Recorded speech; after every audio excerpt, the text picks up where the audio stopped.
కేంద్ర ప్రభుత్వం జుట్టు మన చేతుల్లో ఉండాలంటే తెలంగాణలోని 16 లోక్సభ స్థానాలను క్లీన్ స్వీప్ చేయాలని టీఆర్ఎస్ వర్కింగ్ ప్రెసిడెంట్ కేటీఆర్ పిలుపునిచ్చారు. దేశంలో ప్రత్యేక రాజకీయ పరిస్థితులు నెలకొన్నాయని ఎన్డీఏ కూటమికి 150 నుంచి 160 స్థానాలు, యూపీఏకు 100 నుంచి 110 స్థానాలు మాత్రమే వస్తాయని చెప్పారు. ఇలాంటి పరిస్థితుల్లో కేంద్రంలో ఫెడరల్ ఫ్రంటే కీలకమవుతుందని ప్రకటించారు. తెలంగాణ సాధించి గోల్కొండలో జెండా ఎగురవేసినట్లే ఎంఐఎంతో కలిసి 17 సీట్లతో ఎర్రకోటపై చక్రం తిప్పాలని అన్నారు. శుక్రవారం ఆయన మెదక్, మేడ్చల్ లోక్సభ నియోజకవర్గాల సమావేశాల్లో పాల్గొన్నారు.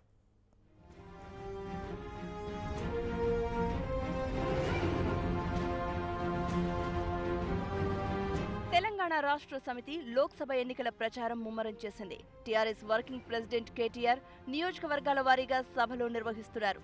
శుక్రవారం మెదక్, మల్కాజ్గిరి లోక్సభ నియోజకవర్గాల సన్నాహక సమావేశాల్లో పాల్గొన్నారు. మెదక్లో నిర్వహించిన సమావేశంలో సిద్దిపేట, దుబ్బాక, గజ్వేల్, మెదక్, నర్సాపూర్, సంగారెడ్డి, పటాన్చెరు నియోజకవర్గ కార్యకర్తలు హాజరయ్యారు. ఈ సందర్భంగా సభలో ఆసక్తికర సన్నివేశం చోటు చేసుకుంది.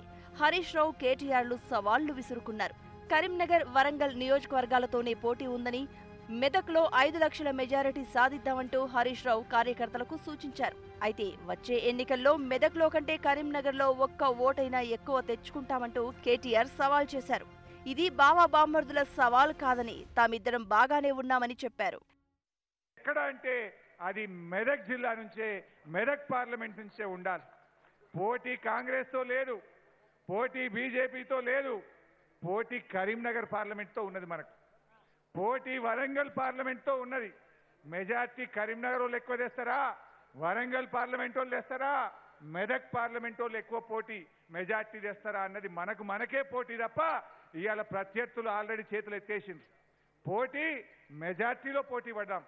అత్యధిక మెజార్టీ ఇచ్చి మెదక్ జిల్లా గౌరవాన్ని మరింత ఎత్తుకు పెంచి కేసీఆర్ గారికి అత్యధిక మెజార్టీతో బహుమానంగా ఇచ్చే బాధ్యతతోని అందరం ముందుకు కదులుదామని తెలియజేస్తూ, హరీష్ రావు గారు ఒక మాట అన్నారు, మన పోటీ కరీంనగర్తో వరంగల్తో అన్నారు.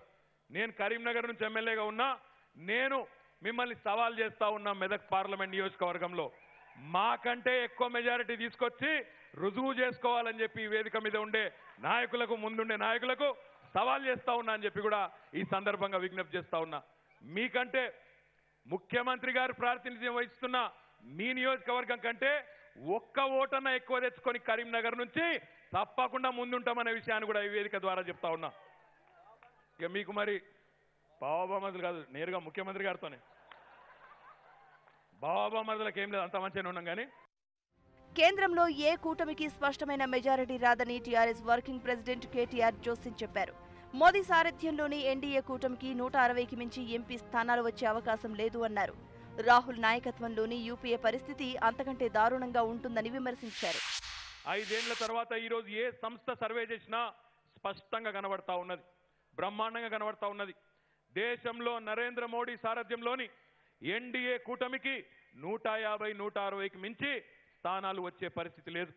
రాహుల్ గాంధీ గారి నాయకత్వంలోని యూపీఏ కూటమి పరిస్థితి అంతకన్నా బాగలేదు. వాళ్ళు 100, 110 సీట్లు కూడా దాటే పరిస్థితి వాళ్లకు కూడా లేదు. పార్లమెంటులో 16 మంది కేసీఆర్ సైనికులు ఉంటే కేంద్ర ప్రభుత్వ జుట్టు మన చేతిలో ఉంటుందని కేటీఆర్ అన్నారు. కేంద్రంలో మనం నిర్ణయాత్మక పాత్రలో ఉంటే కాళేశ్వరం ప్రాజెక్టుకు జాతీయ హోదా తన్నుకుంటూ వస్తుంది అన్నారు. 16 మంది సైనికులు, కేసీఆర్ సైనికులు పార్లమెంటులో అక్కడ ఉంటే, మన చేతిలోనే కేంద్ర ప్రభుత్వ జుట్టు ఉంటే, మనమే నిర్ణయాత్మకమైన పాత్రలో ఉంటే తన్నుకుంటూ రాదా జాతీయ ప్రాజెక్టు హోదా? కాళేశ్వరం ప్రాజెక్టుకు మీరు ఆలోచించాలని చెప్పి నేను కోరుతా ఉన్నా. తన్నుకుంటూ రాదా 1000 కోట్ల నిధులు మన ప్రాజెక్టులకు మీరు ఆలోచించాలని చెప్పి నేను కోరుతా ఉన్నా. లోక్సభ ఎన్నికలు మోదీ, రాహుల్ మధ్య జరుగుతున్నట్టుగా బీజేపీ, కాంగ్రెస్లు కలర్ ఇస్తున్నాయని కేటీఆర్ అన్నారు. వారిద్దరికీ అధికారాన్ని అప్పగించేంత కర్మ దేశానికి పట్టలేదని, ప్రజల ఆకాంక్షలకు అనుగుణంగా పాలించేందుకు దేశంలో చాలా మంది నేతలు సిద్ధంగా ఉన్నారని చెప్పారు. మోదీని ఎంతగానో నమ్మి అధికారాన్ని అప్పగిస్తే మహిళల పోపు డబ్బాల్లో డబ్బులను ఎత్తుకుపోవడం తప్ప 5 ఏళ్లలో ఆయన చేసిందేమీ లేదని విమర్శించారు.